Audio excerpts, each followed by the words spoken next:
തിരുവനന്തപുരം മലയൻകീഴ് വാടക വീട്ടിൽ നിന്നും MDMA പിടിച്ചെടുത്ത വാർത്തയിലേക്ക്.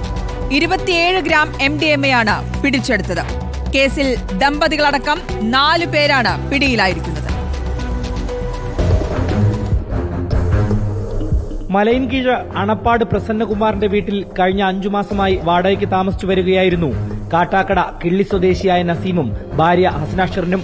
ഈ വാടക വീട്ടിൽ നിന്നുമാണ് 27 ഗ്രാം MDMA പിടിച്ചെടുത്തത്.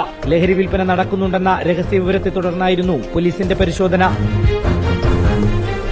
ദമ്പതികളായ കിള്ളിക്കൊല്ലൂട് സ്വദേശി നസീം, ഇലിപ്പോട് സ്വദേശിനി ഹസ്നാഷറിൻ എന്നിവരുൾപ്പെടെ 4 പേരെയാണ് പോലീസ് അറസ്റ്റ് ചെയ്തത്. ഡാൻസ് ഓഫ് ടീം പരിശോധന നടത്തുന്ന സമയത്ത് വീട്ടിലുണ്ടായിരുന്ന കിള്ളിക്കൊല്ലൂട് സ്വദേശി റഫീഖ, അമ്പലത്തിൻകാല സ്വദേശി സന്ദീപ് എന്നിവരെയും അന്വേഷണ സംഘം പിടികൂടി. ഇതിൽ സന്ദീപിനെതിരെ കാട്ടാക്കട പോലീസ് സ്റ്റേഷനിൽ 2 കേസുണ്ട്. സന്ദീപും റഫീഖും നസീമിന്റെ സുഹൃത്തുക്കളാണ്. തിരുവനന്തപുരം റൂറൽ ഡാൻസ് ഓഫ് ടീമാണ് പരിശോധന നടത്തിയത്. മറ്റാർക്കെങ്കിലും ഇതിൽ പങ്കുണ്ടോ എന്ന് പരിശോധിക്കുമെന്ന് പോലീസ് അറിയിച്ചു.